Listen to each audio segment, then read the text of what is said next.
If you're wondering why this is here, this is covering my nasty ass bed that we're just not gonna talk about. Anywho's, I saw Rocketman last night, and I'm.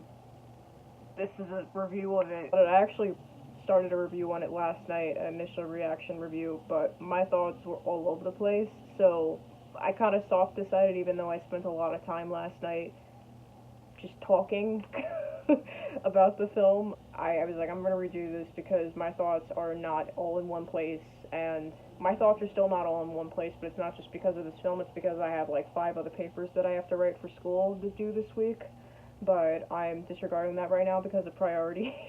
So for any of you who are wondering how I saw Rocketman so early, Fandango had this really weird promotion for seeing the movie 2 weeks before it comes out. It hasn't even had the US premiere yet. That's happening, I think, next week.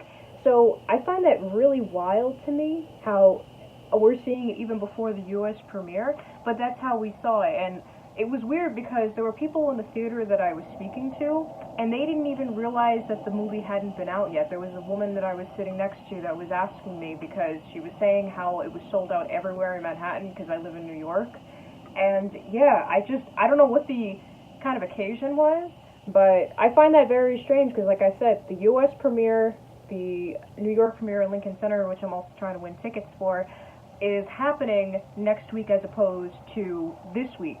So, I don't know what that's about, but that's how we were able to see it, if you're wondering. But yeah, I saw Elton John's film last night, Rocketman, and I'm going to be doing a review on it. So I wanted to make this review for 2 reasons. One of them being is that I made a review for Bohemian Rhapsody when it came out, and I'm a massive fan of Queen, but next to Elton John, it doesn't compare, because Elton John has been my number one since I was 12, and even before that, but I don't think I even realized it. It was just I put a name to his music when I was 12. When I was younger, growing up in the 90s, obviously my favorite movie was The Lion King. And it's still my all-time favorite movie. I mean, I named my cat Simba after Simba. And then 2006 came around, and I was about 12 years old, and the internet was a new thing to me because we had internet prior, but it was very slow, and I think we might have updated it by then, so I was going on the internet for the first time, and I was realizing how crazy the internet was and how much information that you could find out about, like, things that you love. And one of the things was Lion King. That was one of my first Google searches ever as a kid. And I remember seeing that and, like, looking up certain people, and for whatever reason, I didn't make the connection as to how many people that I knew were involved with that film, like, just in terms of actors and whatever. Like, I know that actor, I know that whatever, they're from this movie or that movie. And it was just a lot of fun, like, discovering these different actors and where they come from. And even so much so, I wanted to look up artists, because I myself wanted to be an animator when I was a kid. Like, that was my first initial dream when I was younger. And I was saying, like, I wonder if I can look up these different animators. And I couldn't see anything on the wiki page, so what I decided to do was to go and watch the credits for The Lion King and see what artists would come up, because I myself was even looking at some of the artist names. So when the credits started coming up one time, I remember the name, because they had, like, the first initial credits in the film, first initial names, and I noticed Tim Rice and Elton John for the music. And for whatever reason, the name Elton John stuck out to me, just by one instance when I started watching it. And that one particular time, I was like, I've seen that name before. Now, this is another new thing.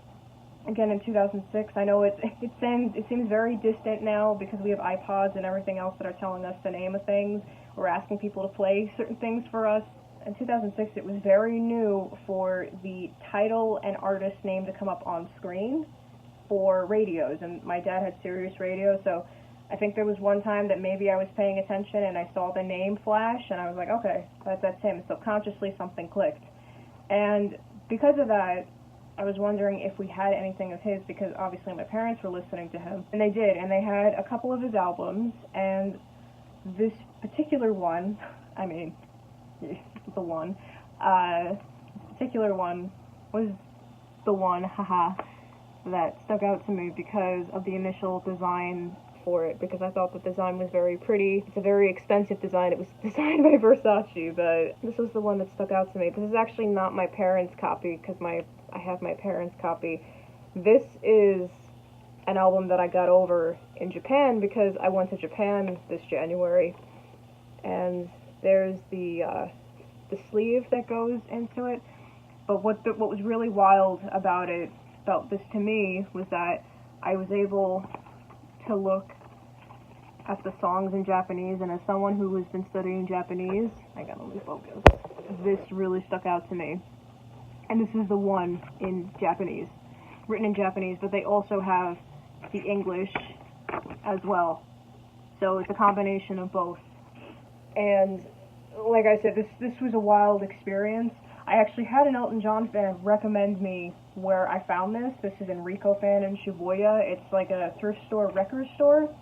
There's a lot of cool shit in that store. I really wish I went only there once. I wanted to go back. My sister went there twice because she's a big music fan. And this was it was a very wild find. And I'm so glad that I have it now, especially. I don't know. I think after this film, Elton might kind of skyrocket a little bit for a bit, which makes me kind of scared but also excited at the same time, because I think that his 80s and 90s era, I think I have his 80s track somewhere. Yeah. Living with the Past too, another great album. I love his stuff, and this was the album that made me a fan, and The One is my all-time favorite song by Elton. That song makes me want to be an artist. That song makes me want to be so many things. And it's invigorating, and obviously, I mean, as you can tell by my shirt too, I love this album, and in particular the track, The One, the title track. And it shook me as a 12-year-old. It was the first time that I ever felt connected, or just, I don't know, impacted by a song. I was really into musical soundtracks, like instrumental soundtracks to films, but a song had never affected me as much as this, because as I'll get to later on when I talk about him, there's just something on that his music, where it paints an atmosphere, it visually paints an atmosphere on top of Bernie's lyrics.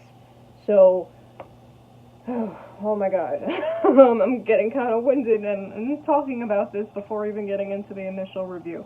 But that being said, I'm a huge fan of Elton, and I've been a huge fan since I was 12, and this is just like the very low-tier kind of synopsis of my love for him, because I could talk about so much more, but we're here for the review, so we're going to talk about the review. So let me give a synopsis or a sentence over how I initially feel about this film, because Rocketman was everything that I both thought it was and wasn't going to be, but I mean that in the best way possible. I thought that it was going to be a cinematic musical, and that's exactly what it was. I had a feeling that's what it was, because they kept specifying it that it was going to be a fantasy, and unlike Bohemian Rhapsody, which again, I don't really want to compare it to Bohemian Rhapsody, because the films are not similar, aside from the fact that it is a story of a British artist going into success, and they both had the same shitty manager. Other than that, not the same film, because the intentions and the executions are very differently matched. They're so different. With Bohemian Rhapsody, the intention for the film, I think, was to preserve Queen's legacy, and more importantly, Freddie's legacy, because Freddie had such an impact on the group and the world, and he was the greatest showman possibly that we're ever going to see within our lifetime, if not even more so than that. I don't know. But there will never be another man like Freddie, and I know that they were trying to really hone that in the film. That being said, again, personal opinion, I didn't really care for the film, didn't really care for the characterization of the band members, but I think that it came from different sources. While with Elton's film, it came from one source, and that is Elton. Now, that leads itself to both a positive and a negative connotation annotation. Positive is that his initial goal, I think, for the film, or like the writer's initial goal for the film, was that they wanted to show his artistic success. They wanted to show his complete lows in his complete high. And during the 70s and the early-ish 80s, that definitely show his, I guess, the notions of his life. And that's what I think the intention of the film was. It wasn't like Bohemian Rhapsody where they wanted to show a legacy of the group. With Elton, it was more the emotions and the transitions of what he had went through. And the reason why I say that is because I have a feeling that a lot of people are going to be off-put by this film because it is not historically accurate. But unlike Queen's movie, Bohemian Rhapsody, the way that it was structured, it was not structured like a musical, which I think a musical is very interactive. It's very artistically matched against, I think, the way that with how they structured like a regular cinematic film that they did with Bohemian Rhapsody. With Bohemian Rhapsody, I felt like it was catering more towards the history of the band and of Freddie in a chronological order that really led, I think personally, to my distaste and a lot of fans' distaste for the film. But with Rocketman, you know, initially coming into the film, you're not going to see a direct recreation because just on the first scene alone, with him talking to a younger version of himself and how that plays out, it's completely different, and you know that it's going to be a completely different film. So it sets itself up for that. With Bohemian Rhapsody, it kind of doesn't. I know it does show the previous scene with Freddie at Live Aid, but it's not like it relays back to Freddie talking about his life like, for example, that Elton does. And because Elton has worked with many different musicals, it makes sense that he does that. I don't know. It made sense to me, and like I said, I enjoyed that aspect. I didn't initially think that I was going to enjoy it. I didn't know how it was going to be done, but I very much enjoyed it. Again, going into the many things that I loved about this film. First thing, and it sucks because I really can't talk about how much I love this film because the ending was the part that made me love it, and it's such a, I don't know if it's a spoiler. It's not a spoiler in a sense for people that know Elton's history, but it is a spoiler for those that haven't seen the movie yet. So the ending of the film was what sold me on this entire film because the wrap-up I thought was geniusly done. Now, like I said, since it is in the structure of a play, throughout the film, Elton is talking about his life through this rehabilitation meeting with all these different people who are trying to get over their addictions.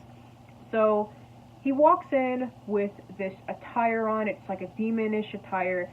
People had said, like, even my initial reaction was, when I first saw it, was like, he's never worn that. Why is he wearing that? But I think it's a really interesting outfit, now in the grand scheme of things, for many different reasons. The first thing is that he's dressed up as a demon.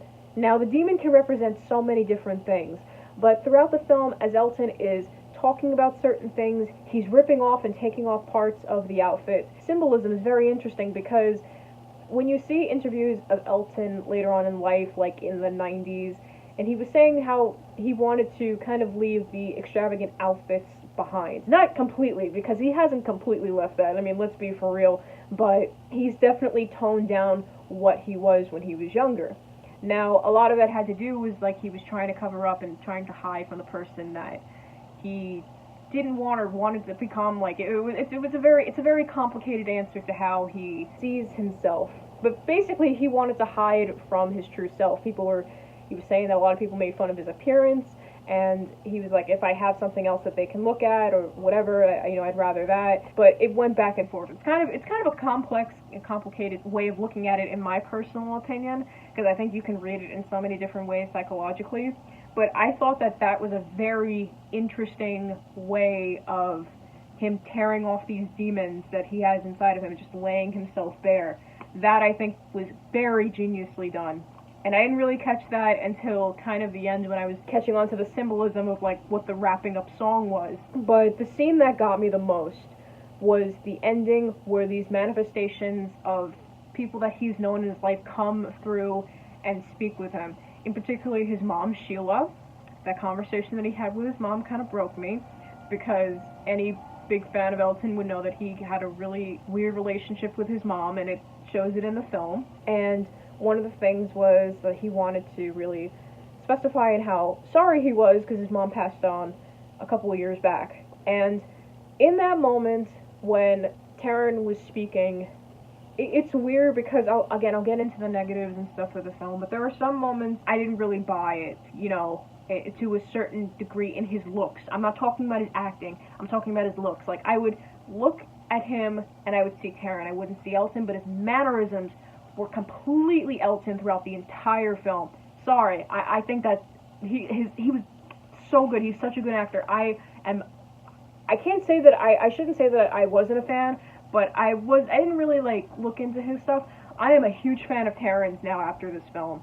He is incredible. I can't get over how he got the mannerisms of Elton down like to a fucking T. Anyways, that scene when he was speaking to his mom and he was saying, "Mom, I'm sorry," like that broke me. That broke me in the theater. That made me start to choke up. And then when he was speaking with Bernie, the manifestation of Bernie, that conversation that he kind of had with Bernie and a couple of other things reminded me very much of a conversation that, it's kind of weird to say this, but it was a conversation that I had with someone in my life, and then also a conversation that I had with myself, like an acceptance. And that's exactly what that was, what that scene was. And then him telling Reed to fuck off, that was also fucking great, but we'll also get into that in a second. But the thing that really broke me was when he saw a younger version of himself in the center of the circle. And this younger version of himself appears many times. The younger version came to him, and that's what transitioned him into his life story. And, you know, when he tried to overdose himself and go in the pool, and he saw a younger version of himself playing the piano that in the pool. That was trippy. And that's also, like, when I saw that scene in the trailer, I was like, okay, this is not going to be the standard biopic, because when the fuck does that happen in real life? Like, it's not, you know. So, wasn't expecting it to be like Bohemian Rhapsody ever since that scene. I'm like, it's completely different. Anyways, but when he went to his younger self, and his younger self, like, this was a reoccurring theme of dialogue when he was younger, and him and his father kind of had the same, at least in the movie, like, very similar attributes. But his father was a neglected piece of shit, so he just left Elton to his own and whatever. And one of the things that Elton kept saying in the film was, "When are you going to hug me? Why can't you hug me?" or something like that. And when Taron went to the middle of the circle and he approached his younger self, kid version of Elton said, "When are you going to hug me?" And then Taron gave him a hug. And there's just something about those particular scenes that get me. I know it's kind of a cliche way of doing things in movies, but I love that.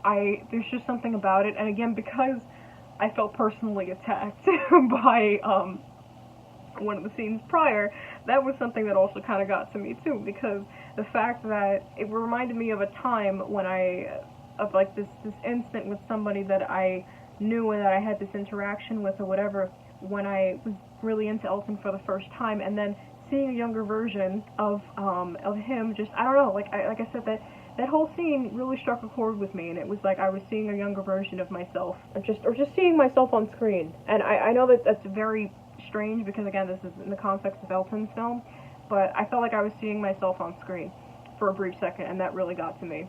And that was when I started tearing up and crying. Not loudly, but I was like, tears were happening. And then we get to the final wrap-up, which really got me. So, the final wrap-up of the movie has Elton Taron going out in this new outfit from the 80s, and I noticed that he had like the rainbow pride lasso around his hat. Not lasso, ribbon, God. But anyways, he had the ribbon around his hat, and he was walking out to "I'm Still Standing," and the way they recreated that music video was amazing. I mean, I think they just had the regular music video and they inserted Taron in there, but it was a really genius and lovely way to wrap up that film for many different reasons. First off, in the context of the story, of course, because Elton, he's becoming sober. It's just, there's so many different messages and symbolism for it, because then it immediately follows after his transitions, the log of his life afterwards. Second, too, the connection between Elton and Taron, because Taron sung a cover of "I'm Still Standing" for Sing, and that kind of, I don't know if that initially connected. I'm not entirely sure of how that relationship started between Elton and Taron, but I know that that was a big thing that made Taron more popular because of that particular movie, because I think he was the gorilla. I myself didn't even realize how popular it was. It was kind of wild to me, because it was just like, it was wild because I was volunteering with kids at the time, like kids that were middle school aged, and that's important. for a second, but they were middle school aged and that were singing this song, and I was like, what is happening? I ended up finding out later that it was Because of Sing, and then I watched it and I was like, holy shit, it's an Elton John cover, like you know, but not like the usual song that you hear from him. And I was really surprised. And like I said, the fact that that song has become so popular, and the fact that there was that connection between Tara and Elton, and then also afterwards having the song where there's a duet between Tara and Elton. I think it's I'm Gonna Love Myself Again or something like that. I haven't really listened to it fully, and I know I need to, especially after seeing that film. But the third thing that really got me was, like I said, I felt personally attacked by that previous scene, and in record somewhere, I'm Still Standing was my middle school theme song, and I say that because we never got our yearbooks. But somewhere on the record, I said that that was my theme song in middle school. I'm Still Standing by Elton John. And that's what's really wild to me when there are kids, again, in middle school that are that age, that are really into the song now, and that are listening it for the same reasons that I was listening to it. It's a very wild experience. Oh, this film. I want to get into the negatives a little bit, because while I did love this film, I understand that it wasn't a perfect film. First off, the reason was that there was a lot of details, obviously, that were left out. I don't entirely mind that as much, except there were a couple of people that were kind of prominent in Elton's life that I was surprised that weren't really, you know, addressed or incorporated, like his band. I don't think that that was the initial focus of the story. I think that maybe that would be a little too much. It might have been like a Bohemian Rhapsody situation where I think they tried to stick like everything in there to the point where, like, you know, when you have a bookshelf and you have this one book and you're trying to just squeeze in that one book and then all the other books come out, or you end up damaging like this one book that you were trying to squeeze in. That's what Bohemian Rhapsody felt like. Rocketman, I think, had a really good balance, and it knew a really good balance of what it wanted to show, but it's a shame because it kind of left out a lot of the interesting parts too of Elton's career in regards to, I guess, his, it's interesting but also sad parts of his career. One of the things that it has to do with his band, like his longtime members that he kind of kicked out because of his going on his tirades and whatever. They weren't addressed in the movie at all, I don't believe. But that was one of the things where it was like, I shouldn't say that it was one of the things that it was noticeable, but it was one of the things that I thought about afterwards, where I'm like, yeah, they didn't include that.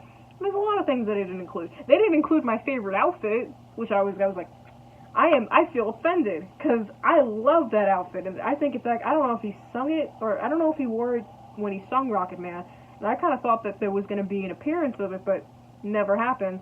I'm offended. No, I'm not. I don't care. But I you know, it's all good. So you're not going to include everything. I think that, like I said, I think that it was a very good balance of story, you know. But I will talk about the negative where I feel like, in some degree, it was biased in a particular sense. Now, I think that's very interesting because both Bohemian Rhapsody and Rocketman, like I said, one of the things that was similar was that they both had the same manager. And I mentioned in my Bohemian Rhapsody review was that I knew that this movie was not going to paint John Reid as a particularly nice character. Not nice at all. And yeah, he was pretty nasty in this film. He was pretty disgusting. What I find very interesting with Bohemian Rhapsody was that the relationship that the band members shared with John Reid, at least from what they showed officially, was not at all with what happened within Bohemian Rhapsody. They made him appear as this greedy asshole, and that's exactly how he appeared in Rocketman too, so I find that very interesting. So, I don't know, I would have expected that from Rocketman, but I wouldn't have expected that from Bohemian Rhapsody. But maybe something else went on, I have no idea. But I just thought that was very interesting. In the situation with John Reid, now, I love Elton, and I've tried so many times to read so many different articles about John Reid and Elton's situation and relationship. I will say, because the only people that know about their lives are basically Elton John and John Reid. They're the only ones that would know about anything, to my knowledge. And I say that because even in the movie, when they show that they're like, oh, tabloids are probably going to come out about us, because the fact that it's a homosexual relationship and that it wasn't accepted at the time. And that's why he went to go tell or talk to his dad and tell his mom. So I don't think that a lot of people really knew about the relationship other than Elton and John to the extent that they did, and then maybe a couple of other people like Bernie. I don't know. But I do think that their relationship, with any relationship, there are two sides to a story.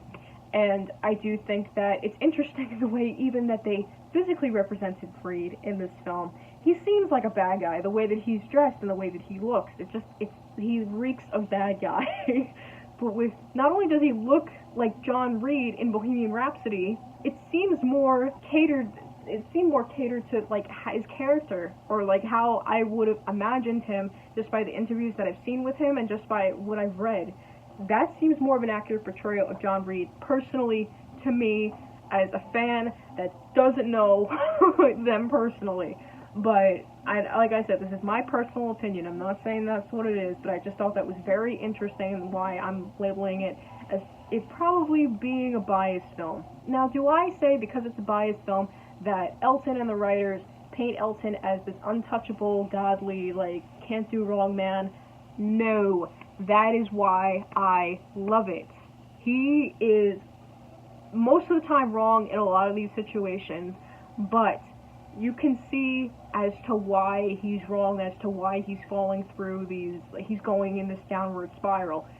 You can see it, and you feel it, and you understand it, and that is what I appreciate, because it doesn't excuse you from being a shitty person, but at least you can understand the turmoil of which he's going through, like, in the background, you know? And it's not just him being a complete asshole for no reason. I mean, you shouldn't be a complete asshole, but still, you know, it's the drugs and everything had probably affected him from back when, as many of people have said, even from, like, the 80s and whatnot. Then we'll get into, I guess, the structure of the film, because I have a feeling that a lot of Rocketman fans, or Elton fans, are going to be kind of off-put with the timing of the songs and the structure of the story, because the chronological order of the songs are out of whack. They're not placed in the same time as what shows in the film. But, like I was saying, I don't think that that's the film's intention.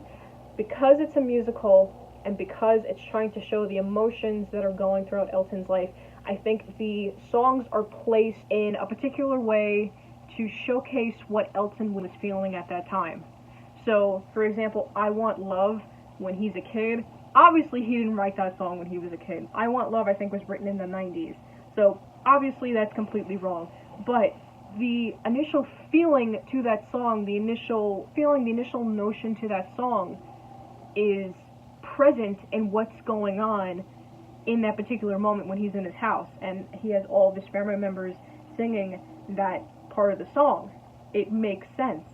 Another one that I really liked was this was my favorite cover of the entire movie, Don't Let the Sun Go Down on Me. I really liked that cover in the film, when he was with Renee and they were looking at each other through the sound box and everything, and then when he got married. There was something about that cover that I really enjoyed. I don't know if it was the choir and, like, kind of the grandness of it, like the atmosphere felt very grand and happy, even though it's a very sad song, which again, it's just the genius of it, I think, makes sense, because it's a very sad song, because it is, like, it's an underlining notion that there's a bunch of sadness that's going on around all this, like, this visual happiness. It's, you know, it's because his marriage was kind of a cover-up from how he was initially feeling, so I think that was a really good choice as well. The Crocodile Rock segment, too, that was one of my favorite scenes of the film, because, I mean, it shows to me that that's kind of how I feel like when I hear his music. Crocodile Rock is a very strange example, because it is a very annoying song in my personal opinion. I don't think even Elton likes it, but the way that it's done in the film is very interesting, because it's him engaging with an audience for, like, the first time. It's him realizing, like, that he's getting invested and he's creating this world and atmosphere with his music, which is one of the big things that I love about his music. And it just, because it paints this atmosphere aside from the lyrics that are going on, like, and he's creating that atmosphere. And that, I think, is just, it's amazing. And too, the fact that Rocketman, and he's defying gravity as well as the audience. He's making the audience defy gravity. It's just visually amazing, visually stunning. Someone is freaking blowing their freaking. Like, that was one of the things that I loved about this film too. The atmospheres that it painted, and just like the experience, the visual experience that his audiences were receiving, and what he was even experiencing himself, was very much how I felt when I first heard his music for the first time, in particular of The One. There was just something about it where I'm like, you're painting this insane atmosphere to me just by your music alone. And the lyric too, I mean, not to discredit Bernie at all, because I mean, obviously in the film it shows like the relationship, the important relationship that both him and Elton have. And a lot of Bernie's lyrics are beautiful. I mean, like Mona Lisa and the Mad Hatters, like that. It's that particular song, the poetry of that song is beautiful. And Healing Hands, that's one of my favorite songs too. Like that's the lyrics for that song too. Yeah, that's the song that I go to listen to on a bad day, Healing Hands. So, I'm not discrediting Bernie in any way, but I have to say, when it comes to Elton's music, I gravitate more towards his music, and that's what makes me love his music, is his music. So it was a very interesting experience, kind of feeling that atmosphere or visualizing that atmosphere in front of you, you know, in the context of a film where it's like, that's how I felt, that's how I feel when I listen to your stuff. It's just, it's wild. Then, another negative that I have to say, because I was talking about John Reed, like I said, I'm sorry this is all over the place, but the instance with John Reed, I mean, like I said, he looked like a villain, and that was a kind of interesting and weird with this film, was that I understand, like, in the context of a musical even too, like, when you have characters that are based off of historical characters, or just, you know, people that have been existing, they're not going to look exactly the same as this particular person. Now, there are certain, in respects, like, now in the case of Taryn, I mean, there were many instances where I could see Taryn's face, and like sometimes like I register a Taryn as opposed to Elton, because he doesn't exactly look like Elton, but his mannerisms were very much Elton, and it's incredible. Like, it was very much, again, every time I'm like, I don't want to compare it to Bohemian Rhapsody, but Romney and Taryn, I think, were very on par with how they portrayed these two musical icons. I have to say though, with everybody else, it was kind of, I shouldn't say it was distracting, because Bernie, I didn't recognize him. He didn't look like Bernie, you know, in real life, but I didn't recognize him. However, Elton's mom, Sheila, I forget that actress's name, but I love her. She was in my favorite episode of Nosedive, and also she was in The Help, which was one of my favorite movies, just because she was this racist old white lady, and she was so fun to hate. I kept seeing her face, and I kept seeing that actress as opposed to Elton's mom, Sheila, and that was a shame to me,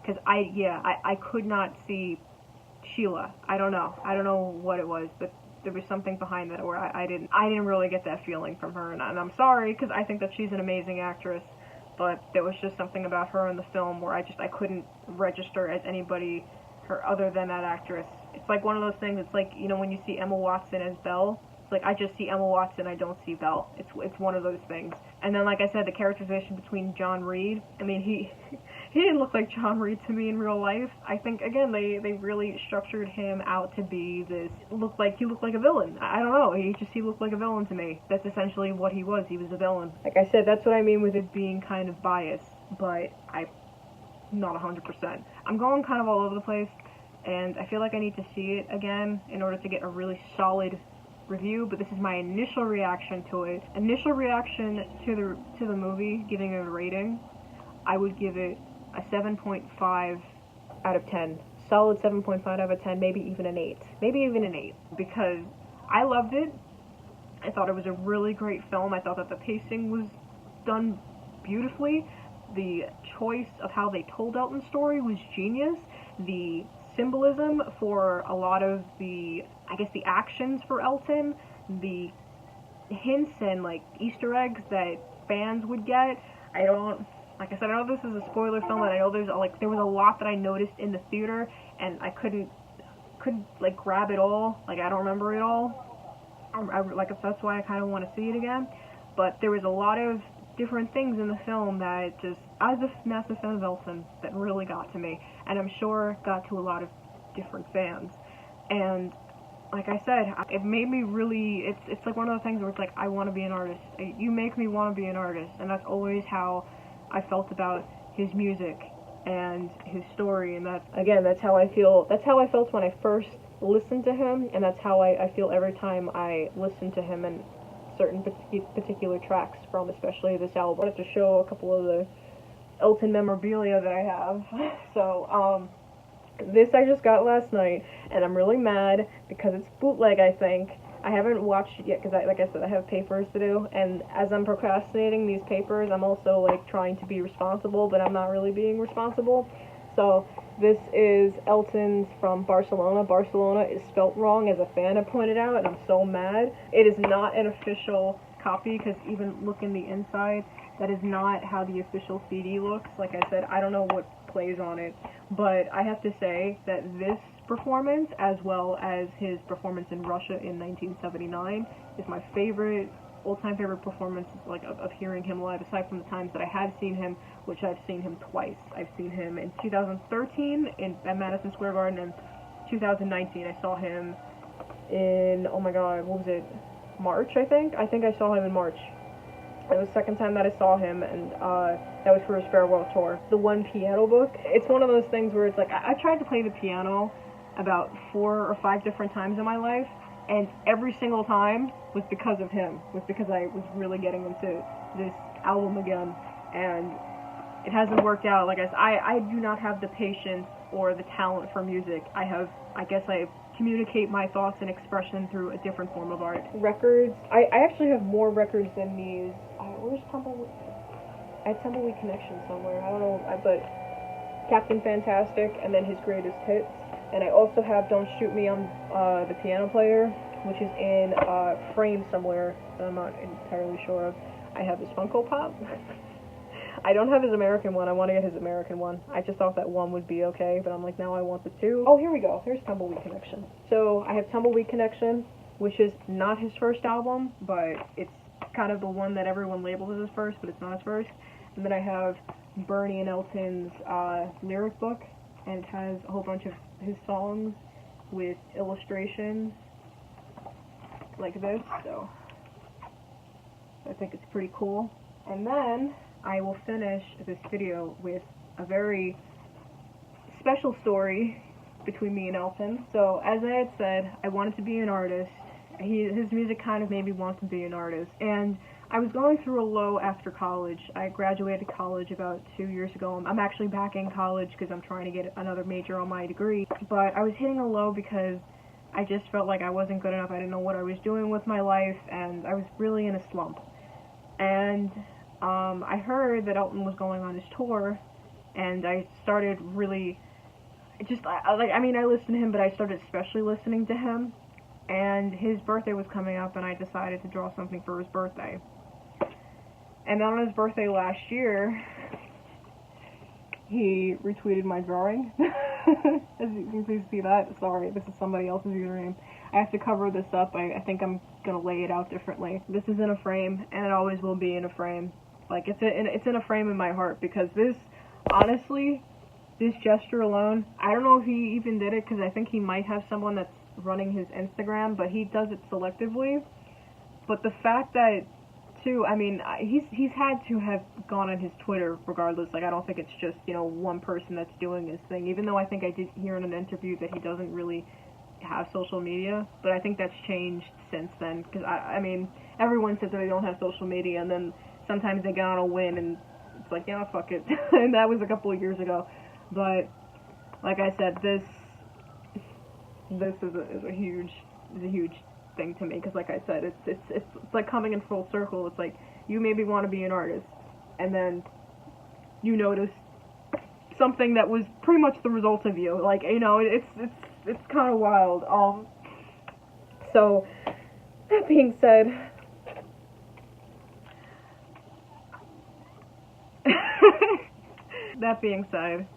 I'm going to conclude this review. I hope you guys support Rocketman. I hope you guys enjoy Rocketman when it comes out in theaters May 31st. I'm very lucky to have seen it when I did, because I think I'm going to be hella busy around that time, to be completely honest. But I really enjoyed it. thank you again, Elton. I mean, you've inspired me once again. So, with that, I'm going to write my paper. Thank you guys for listening. Bye.